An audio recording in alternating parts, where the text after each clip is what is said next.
चीन अपने ही लोगों पर सख्त नियम लगाने के लिए जाना जाता है, चाहे वो उसकी वन चाइल्ड पॉलिसी रही हो, लॉकडाउन के कड़े नियम हो या फिर अपने सबसे सफल कारोबारियों पर अंकुश लगाना हो।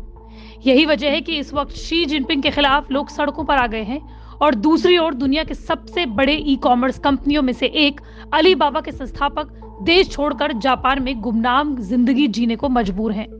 हम बात कर रहे हैं जैक मा की। 2020 में चीन के रेगुलेटर्स पर सख्त टिप्पणी करने के बाद जैक मा अपने ही घर में घिर गए थे। चीनी सरकार ने उन पर कई नियमों को तोड़ने और अंधाधुंध कारोबार विस्तार करने के आरोपों में पाबंदियां लगानी शुरू कर दी और बड़े बड़े फाइन्स भी लगा दिए। लेकिन अब खबर आई है कि जैक मा फिलहाल अपने परिवार के साथ जापान में रह रहे हैं। उन्हें टोक्यो से कुछ दूर एक ग्रामीण इलाके में स्की रिजॉर्ट में अपने परिवार के साथ देखा गया। टोक्यो में उन्हें जानने वाले लोगों का कहना है कि जैक चीन से अपनी पर्सनल शेफ और सिक्योरिटी भी लेकर आए हैं।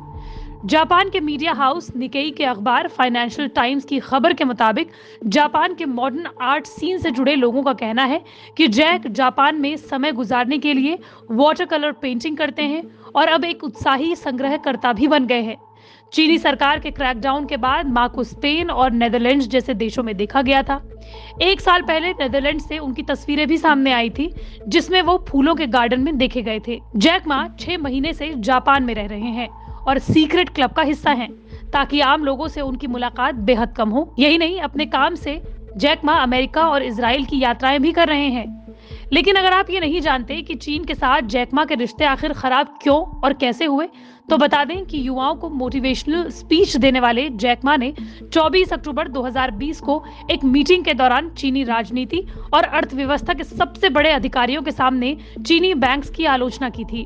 उन्होंने कहा था कि चीनी बैंक फंडिंग के लिए कुछ गिरवी रखने की मांग करते हैं, इससे नई तकनीकों को फंड नहीं मिल पाता और नए प्रयोग रुक जाते हैं। साथ ही उन्होंने चीन के नियमों को भी राह में रोड़ा अटकाने वाला बताया था।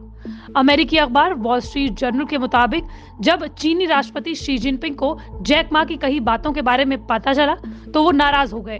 उन्होंने जैक मा को सीन से गायब करने का आदेश दे दिया।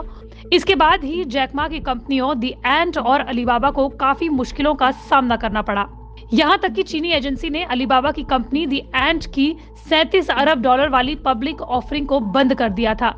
साथ ही अलीबाबा पर $2.8 अरब का जुर्माना भी लगा दिया था। यही नहीं, जैक मा चीन के कड़े क्वारंटीन नियमों के भी खिलाफ रहे हैं। ऐसे में अगर वो देश लौटते हैं तो उनके लिए मुश्किलें और बढ़ जाएंगी। इसके अलावा वो देश की राजनीतिक मुद्दों से भी बचना चाहते हैं। आपको बता दें कि वो जापान के प्राइवेट क्लब्स में लोगों से मिल रहे हैं। इनमें से एक क्लब टोक्यो के स्क्वॉश गिंजा जिले में है। गिंजा क्लब में चीन के सबसे अमीर लोग आते हैं। ये वो लोग हैं जो या तो टोक्यो में बस गए हैं या फिर लंबी छुट्टियों पर आए हैं, यानी कि अपने देश अब वापस लौटना नहीं चाहते। खबर ये भी है कि जैक मा जापान में अपने बिजनेस को विस्तार दे सकते हैं। हालांकि जब उनकी कंपनी से फाइनेंशियल टाइम्स ने इस बारे में जानकारी जुटानी चाहिए तो उन्होंने कुछ भी कहने से साफ इनकार कर दिया।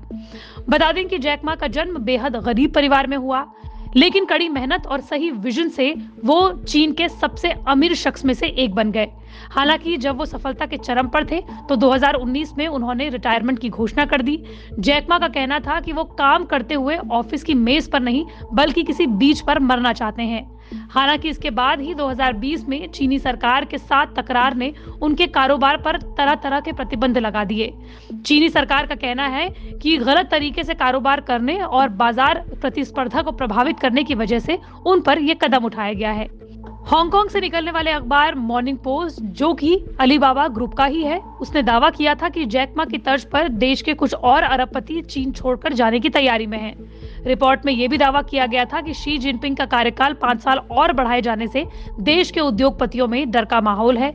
इस खबर के आने के बाद चीन ने अलीबाबा की कंपनी को मॉर्निंग पोस्ट को बेचने के आदेश तक दे दिए थे।